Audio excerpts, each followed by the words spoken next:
ഓം നമോ വെങ്കിട്ടേശായ. നമസ്കാരം. ആത്മീകം കുടുംബത്തിൻ്റെ പുതിയൊരു പതിവിലേക്ക് എല്ലാവർക്കും സ്വാഗതം. നാളെ കുംഭമാസത്തിലെ മകം നക്ഷത്ര ദിവസം.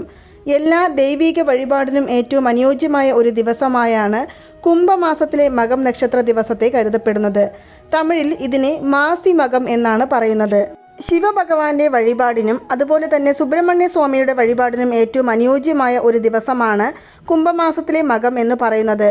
പുണ്യശക്തികൾ നേടുന്നതിനും നിരവധി ജന്മങ്ങളിൽ നമ്മൾ ചെയ്ത പാപങ്ങളിൽ നിന്ന് മുക്തി നേടുന്നതിനും സൗഭാഗ്യം നമ്മുടെ ജീവിതത്തിൽ വന്നു ചേരുന്നതിനും പാപങ്ങളും ദുർഗുണങ്ങളും മൂലമുണ്ടാകുന്ന കഷ്ടപ്പാടുകളിൽ നിന്ന് മുക്തി നേടുന്നതിനുമുള്ള ഒരു പുണ്യമാസമായാണ് ഈ മാസത്തിൻ്റെ മകം നക്ഷത്ര ദിവസത്തെ കരുതപ്പെടുന്നത്. പ്രസിദ്ധമായ പല ക്ഷേത്രങ്ങളിലും ഈ ദിവസത്തിൽ തീർത്ഥവാരി ഉത്സവം നടക്കുന്നുണ്ട്. അതായത് ക്ഷേത്രങ്ങളിലുള്ള പുണ്യതീർത്ഥക്കുളങ്ങളിൽ മനുഷ്യന്മാർ മാത്രമല്ല ദേവന്മാരും വന്ന് കുളിക്കുന്ന ഒരു പതിവ് ഉണ്ട് എന്നാണ് പറയുന്നത്. ഈ ദിവസങ്ങളിൽ തീർത്ഥക്കുളങ്ങളിലെ തീർത്ഥങ്ങൾക്കും അതുപോലെ തന്നെ ജലങ്ങൾക്കും അതീത ശക്തിയാണ് ഉള്ളത്. നമ്മുടെ പാപങ്ങളെ ഇല്ലാതാക്കുവാനും നമ്മുടെ ആഗ്രഹങ്ങളെ നിറവേറ്റി തരുവാനും നമ്മുടെ ജീവിതം ദുഃഖങ്ങളും ദുരിതങ്ങളും ഇല്ലാതെ ജീവിച്ചു തീർക്കുവാനും സഹായിക്കുന്ന ഒരു ദിവസമാണ് ഈ ദിവസം. നമ്മൾ വഴിപാടുകളും പൂജകളും തീർത്ഥങ്ങളിൽ കുളിക്കുകയും മൂലം ചെയ്യുന്നതിലൂടെ നേടിയെടുക്കുവാൻ സാധിക്കുന്നതായിട്ട് പറയുന്നുണ്ട്. സാധാരണ നിങ്ങളിൽ പലരും പറയുന്നത് കേട്ടിരിക്കും, എത്ര വലിയ പാപങ്ങളെയും കഴുകിക്കളയുവാൻ സാധിക്കുന്ന ഒന്നാണ് പുണ്യതീർത്ഥ സ്നാനം എന്ന് പറയുന്നത്. അതുകൊണ്ട് തന്നെയാണ് നമ്മളിൽ പലരും ഗംഗാനദിയിൽ പോയി കുളിക്കണമെന്ന് പറയുന്നത്. മാത്രമല്ല, അവിടെ പോയി കുളിക്കുവാൻ സാധിക്കാത്തവർക്ക് നമുക്കെല്ലാവർക്കും അറിയാം, തിരുച്ചെന്തൂരിലുള്ള കടലിൽ സ്നാനം ചെയ്ത് സുബ്രഹ്മണ്യ സ്വാമിയെ വഴിപാട് ചെയ്തു വരണമെന്നെല്ലാം പറയുന്ന കാര്യങ്ങൾ നമുക്കെല്ലാവർക്കും അറിയാവുന്ന കാര്യമാണ്. പക്ഷേ അവിടെ ഒന്നും പോകുവാൻ സാധിക്കില്ല, ഞങ്ങൾക്ക് നാളെ ജോലി തിരക്കാണ്, ഞങ്ങൾക്ക് വീടുകളിൽ തന്നെ കുളിച്ച് പൂജകളും വഴിപാടുകളും ചെയ്യാൻ സാധിക്കുമോ എന്ന് ചോദിക്കുന്നവർക്കായി ഒരു ഉത്തമ പരിഹാര മാർഗമാണ് ഇന്നത്തെ ഈ വീഡിയോയിലൂടെ പറയുവാൻ പോകുന്നത്. കഴിവതും നാളെ രാവിലെ ഉണർന്ന ഉടൻ തന്നെ നമ്മൾ കുളിക്കുവാനായിട്ട് ശ്രമിക്കുക. കുളിക്കുന്ന സമയത്ത് നമ്മൾ ആ ബക്കറ്റിലെ വെള്ളത്തിൽ ആണെങ്കിൽ അതിൽ ആദ്യം ഓം എന്നുള്ള പ്രണവ മന്ത്രം എഴുതേണ്ടതാണ്. നമ്മുടെ വലതു കൈയിലെ ചൂണ്ടുവിരൽ ഉപയോഗിച്ച് ഓം എന്നുള്ള പ്രണവ മന്ത്രം നമുക്ക് ഇതിൽ എഴുതാവുന്നതാണ്. മാത്രമല്ല, കിഴക്കുദിശ നോക്കി നിന്നുകൊണ്ട് കുളിക്കുന്നതിന് മുന്നേ തന്നെ നമ്മൾ ഓം എന്നുള്ള പ്രണവ മന്ത്രത്തെ 21 തവണ ചൊല്ലിക്കഴിഞ്ഞതിനു ശേഷം ആദ്യത്തെ കപ്പ് വെള്ളം എടുത്ത് നമ്മുടെ കാലുകളിൽ ഒഴിക്കുക. അതിനുശേഷം വീണ്ടും നമ്മുടെ ശരീരത്ത് ഒഴിക്കുക. അതിനുശേഷം മാത്രം നമ്മൾ തലയിൽ സ്നാനം ചെയ്യാവുന്നതാണ്. ഇങ്ങനെ നിങ്ങൾ ഇത് സ്റ്റെപ്പ് ബൈ സ്റ്റെപ്പായിട്ട് ചെയ്തു വരിക. എന്തുകൊണ്ടാണ് ഞാൻ ഓം എന്നുള്ള പ്രണവ മന്ത്രത്തെക്കുറിച്ച് പറയുന്നത് എന്നാൽ, ഐതിഹ്യമനുസരിച്ച് സുബ്രഹ്മണ്യ സ്വാമി ശിവഭഗവാന് പ്രണവമന്ത്രം ഓതിക്കൊടുത്ത ഒരു ദിവസമായിട്ടാണ് കുംഭമാസത്തിലെ മകം നക്ഷത്ര ദിവസത്തെ കണക്കാക്കപ്പെടുന്നത്. അതായത് 2-3 കഥകൾ പറയുന്നുണ്ടെങ്കിലും കൂടി ഞാൻ ഇവിടെ പുരാണമനുസരിച്ചുള്ള ഒരു ചെറിയ കഥ മാത്രം ഞാൻ ഇവിടെ പറയാം. അതായത് പാർവതി ദേവി തൻ്റെ പുത്രനായ സുബ്രഹ്മണ്യ സ്വാമിയെ ബ്രഹ്മാവിൻ്റെ കീഴിൽ ഗുരുകുല വിദ്യാഭ്യാസത്തിനായിട്ട് അയക്കുകയുണ്ടായി. ഭഗവാനാകട്ടെ പോയ അതേ സ്പീഡിൽ തന്നെ തിരികെ വരികയും ചെയ്തു.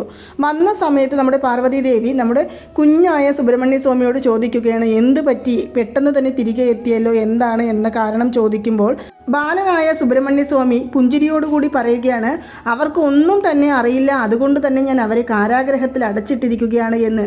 ഇത് കേട്ട ഉടൻ തന്നെ പാർവതി ദേവിയോട് ഞെട്ടലോടുകൂടി സുബ്രഹ്മണ്യ സ്വാമിയെ ശകാരിക്കുകയും അതുപോലെ തന്നെ പെട്ടെന്ന് തന്നെ സുബ്രഹ്മണ്യ സ്വാമിയെ അവിടെ നിന്ന് ശിവഭഗവാന്റെ അടുക്കലേക്ക് എത്തിക്കുകയും ചെയ്യുന്നു. മാത്രമല്ല, താങ്കളുടെ പുത്രൻ ഇങ്ങനെയെല്ലാം ചെയ്തിട്ടുണ്ട്, എന്താണ് കാര്യമെന്ന് അന്വേഷിച്ചോളൂ എന്ന് പറഞ്ഞ് പാർവതി ദേവി വളരെ ദേഷ്യത്തോടു കൂടി ശിവഭഗവാനോട് പരാതി പറയുന്ന സമയത്ത്, ഏതൊരു അമ്മമാരും മക്കളെ ശകാരിക്കുന്ന സമയത്ത് അച്ഛന്മാർ അതിന് സമ്മതിക്കില്ല എന്നുള്ള കാര്യം നമുക്ക് എല്ലാവർക്കും അറിയാവുന്ന കാര്യമാണ്. അതുപോലെ തന്നെയാണ് ഇവിടെയും സംഭവിച്ചിരിക്കുന്നത്. ശിവഭഗവാൻ പറയുന്നുണ്ട്, ഞാൻ നോക്കിക്കോളാം, നീ സമാധാനത്തോടുകൂടി പോകൂ എന്ന്. അങ്ങനെ പാർവതി ദേവി അവിടെ നിന്ന് പോയ സമയത്ത് ശിവഭഗവാൻ എന്താണ് സംഭവിച്ചത് എന്ന് സുബ്രഹ്മണ്യ സ്വാമിയോട് ചോദിക്കുന്നു.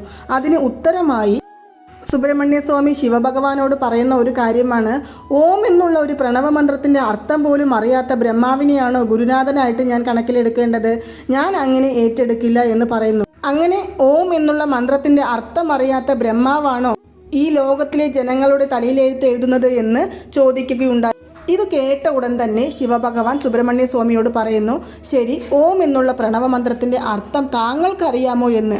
ഇതിന് മറുപടിയായി സുബ്രഹ്മണ്യ സ്വാമി പറയുന്നുണ്ട്, അതെ, എനിക്കറിയാമെന്ന്. ഇതേ സമയത്തു തന്നെയാണ് ശിവഭഗവാന് ഭൃഗു മഹർഷിയുടെ ശാപത്താൽ ഓം എന്നുള്ള പ്രണവമന്ത്രത്തിൻ്റെ അർത്ഥം മറന്നു പോകുന്നതും. അതുകൊണ്ട് തന്നെ ശിവഭഗവാൻ സുബ്രഹ്മണ്യ സ്വാമിയുടെ കയ്യിൽ നിന്നും ആ മന്ത്രത്തിൻ്റെ പൊരുൾ എന്താണ് എന്ന് ചോദിച്ചു മനസ്സിലാക്കുവാനായിട്ട് ആഗ്രഹിക്കുന്നുണ്ട്.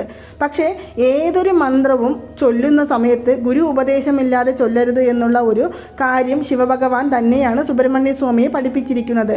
അതുകൊണ്ട് തന്നെ ശിവഭഗവാനോട് എന്നെ ഗുരുവായി സ്വീകരിക്കാമോ എന്ന് ചോദിക്കുകയും അതിന് ശിവഭഗവാൻ സമ്മതിക്കുകയും മാത്രമല്ല തൻ്റെ വലത് തോളിൽ കുഞ്ഞായ ബാലസുബ്രഹ്മണ്യ സ്വാമിയെ എടുത്തു വെച്ച് ഓം എന്നുള്ള പ്രണവ മന്ത്രത്തിൻ്റെ അർത്ഥം ചോദിച്ചു മനസ്സിലാക്കുകയും ചെയ്യുന്ന ഒരു ദിവസമാണ് കുംഭമാസത്തിലെ മകം നക്ഷത്ര ദിവസം എന്ന് പറയപ്പെടുന്നുണ്ട്. അതുകൊണ്ട് തന്നെയാണ് സ്വാമിനാഥനായി നമ്മുടെ മുരുക ഭഗവാൻ അറിയപ്പെടുന്നത്. അതുകൊണ്ട് നാളെ ശിവഭഗവാനെയും സുബ്രഹ്മണ്യ സ്വാമിയെയും പാർവതി ദേവിയും വഴിപാട് ചെയ്യുന്ന ഏതൊരു വ്യക്തിയുടെ ജീവിതത്തിലും ഒരിക്കലും ദുഃഖങ്ങൾ ഉണ്ടാകില്ല എന്ന് തന്നെ പറയാവുന്നതാണ്. സാധാരണ നമ്മൾ നമ്മുടെ ജീവിതത്തിൽ അനുഭവിക്കുന്ന എല്ലാ കഷ്ടപ്പാടുകളുടെയും പ്രധാനപ്പെട്ട കാരണം എന്ന് പറയുന്നത് നമ്മുടെ കർമ്മ പാപഫലങ്ങളാണ്. ഇങ്ങനെയുള്ള പാപങ്ങളെയെല്ലാം ഇല്ലാതാക്കുവാൻ സഹായിക്കുന്ന ഒരു ദിവസമാണ് കുംഭമാസത്തിലെ മകം നക്ഷത്ര ദിവസമായ നാളെ. അതുകൊണ്ട് നിങ്ങൾ നാളെ മറക്കാതെ സുബ്രഹ്മണ്യ സ്വാമിയെ നിങ്ങൾ എങ്ങനെയാണോ ഷഷ്ടി ദിവസത്തിൽ വ്രതമനുഷ്ഠിച്ച് വഴിപാട് ചെയ്യുന്നത്, അല്ലെങ്കിൽ തൈപ്പൂയത്തിൽ വ്രതമനുഷ്ഠിച്ച് വഴിപാട് ചെയ്യുന്നത്, വ്രതമനുഷ്ഠിക്കുവാൻ സാധിക്കില്ല എന്നിരിക്കലും കൂടി നാളെ നിങ്ങൾക്ക് വെറ്റില ദീപം തെളിയിക്കാം. അതുപോലെ തന്നെ വേൽ അഭിഷേകം ചെയ്യാം, കന്ദഷഷ്ടി കവചം പാരായണം ചെയ്യാം, വേൽമാറൽ പാരായണം ചെയ്യാം. അതുപോലെ തന്നെ ശിവഭഗവാന്റെ ശിവപുരാണം നമുക്ക് വായിക്കാവുന്നതാണ്. ശിവഭഗവാന്റെ കഥകളെക്കുറിച്ച് കൂടുതൽ അറിയാനായിട്ട് ശ്രമിക്കാം. ശിവക്ഷേത്ര ദർശനം നടത്താം. ശിവക്ഷേത്രത്തിൽ കൂവളത്തിൻ്റെ ഇലകൾ നമ്മൾ അർച്ചനയ്ക്കായിട്ട് വാങ്ങിച്ചു കൊടുക്കാവുന്നതാണ്. അതുപോലെ തന്നെ പാല് വാങ്ങിച്ചു കൊടുക്കാം, ഭസ്മം വാങ്ങിച്ചു കൊടുക്കാം. ഇങ്ങനെ പല വിധത്തിലുള്ള കാര്യങ്ങൾ നമ്മൾ നാളെ ചെയ്യാവുന്നതാണ്. കഴിവതും നാളെ ശിവഭഗവാന്റെയോ സുബ്രഹ്മണ്യ സ്വാമിയുടെയോ മന്ത്രങ്ങൾ ഉരുവിട്ടുകൊണ്ടിരിക്കുന്നതും വളരെ ഉചിതമാണ്. മാത്രമല്ല ശിവഭഗവാനും അതുപോലെ തന്നെ സുബ്രഹ്മണ്യ സ്വാമിക്കും പാർവതി ദേവിക്കും മാത്രമല്ല നാളെ വില്വമംഗലം സ്വാമിയാർക്ക് ഗുരുവായൂരപ്പൻ അനുഗ്രഹം കൊടുത്ത ഒരു ദിവസം കൂടി ആയതിനാൽ നാളെ തുളസി മാല നമ്മൾ നാരായണ സ്വാമിയുടെ ക്ഷേത്രത്തിലേക്ക് വാങ്ങിച്ചു കൊടുക്കാം. അല്ലെങ്കിൽ നാരായണ സ്വാമിയുടെ മുൻപിൽ നമുക്കൊരു നെയ്ദീപം തെളിയിച്ച് വഴിപാടുകളും പ്രാർത്ഥനകളും മന്ത്രജപങ്ങളും ചെയ്യാം. ഇങ്ങനെ ഒരുപാട് ദൈവാനുഗ്രഹമുള്ള ഒരു ദിവസമായ നാളെ നിങ്ങൾ മറക്കാതെ രാവിലെ കുളിക്കുന്ന സമയത്ത് ഞാൻ ഇവിടെ പറഞ്ഞതുപോലെ ചെയ്യാവുന്നതാണ്. അതുപോലെ തന്നെ നിങ്ങളെക്കൊണ്ട് എങ്ങനെയെല്ലാം വഴിപാടുകളും പൂജകളും ചെയ്യുവാൻ സാധിക്കുന്നുവോ അതുപോലെ എല്ലാം നാളെ ചെയ്യാവുന്നതാണ്. ഇനി ഒരു പ്രധാനപ്പെട്ട കാര്യം കൂടി പറയാനുണ്ട്. നമ്മുടെ എല്ലാ വീഡിയോകളും തുടർച്ചയായി കാണുന്ന എല്ലാവർക്കും അറിയാം, ഏതൊരു ദിവസങ്ങളിൽ നിങ്ങൾക്ക് മറ്റുള്ളവർക്ക് അന്നദാനം ചെയ്യുവാൻ സാധിച്ചില്ല എങ്കിലും കൂടി ഇതുപോലുള്ള വിശേഷപ്പെട്ട ദിവസങ്ങളിൽ നിങ്ങളെ കൊണ്ട് സാധിക്കുന്ന ഒരു 3 പേർക്കെങ്കിലും അന്നം ദാനമായി വാങ്ങിക്കൊടുക്കുന്നത് മുഖാന്തരം നമ്മുടെ ജീവിതത്തിലെ സകല ദുരിതങ്ങളിൽ നിന്നും മോചനം നേടുവാൻ സാധിക്കുന്നതായിരിക്കും. കാരണം എല്ലാ ദാനങ്ങളിലെയും ഏറ്റവും മഹത്തായ ദാനം എന്ന് പറയുന്നത് അന്നദാനമാണ്. സാധാരണ പറയുന്നത് നിദാനം എന്നാണ് പറയുന്നത്. അതായത് നമ്മുടെ ക്ഷമ, നിദാനമുണ്ടെങ്കിൽ ബാക്കി എല്ലാ ദാനങ്ങളും നമുക്ക് കൊടുക്കുവാനുള്ള ഒരു ശക്തി നമുക്ക് ഭഗവാൻ തന്ന് അനുഗ്രഹിക്കുമെന്നാണ് പറയുന്നത്. അതുകൊണ്ട് തന്നെ നാളെ നിങ്ങളെ കൊണ്ട് സാധിക്കുന്നവർക്ക് നിങ്ങൾ ഏതെങ്കിലും ഒരു തൈര് സാദമോ അല്ലെങ്കിൽ നിങ്ങൾക്ക് എന്താണോ വാങ്ങിച്ചു കൊടുക്കുവാൻ സാധിക്കുന്നത് അവർക്ക് അത് വാങ്ങിച്ചു കൊടുക്കാവുന്നതാണ്. ജീവിതത്തിൽ നിങ്ങൾ ഇതെല്ലാം തുടർച്ചയായി ചെയ്യുന്നത് മുഖാന്തരം ദൈവാനുഗ്രഹം നമ്മുടെ ജീവിതത്തിൽ ഉണ്ടാവുകയും നമ്മുടെ കഷ്ടപ്പാടുകളിൽ നിന്നെല്ലാം മോചനം നേടുവാൻ സാധിക്കുകയും എത്ര തന്നെ ദുഃഖങ്ങളും ദുരിതങ്ങളും വന്നാലും അതെല്ലാം തരണം ചെയ്യുവാനുള്ള ശക്തി നമ്മൾ വിശ്വസിക്കുന്ന ദൈവം നമ്മളിലേക്ക് തന്ന് അനുഗ്രഹിക്കുകയും ചെയ്യുന്നതായിരിക്കും. അപ്പോൾ നിങ്ങൾക്ക് എല്ലാവർക്കും ഈ ഒരു വീഡിയോ ഇഷ്ടമായി കാണുമെന്ന് വിശ്വസിക്കുന്നു. ഈ വീഡിയോ ഇഷ്ടമായാൽ മറ്റുള്ളവരിലേക്കും കൂടി എത്തിക്കാൻ ശ്രമിക്കുക. നന്ദി, നമസ്കാരം. ഓം നമോ നാരായണ. ഓം നമോ വെങ്കിടേശായ നമഃ.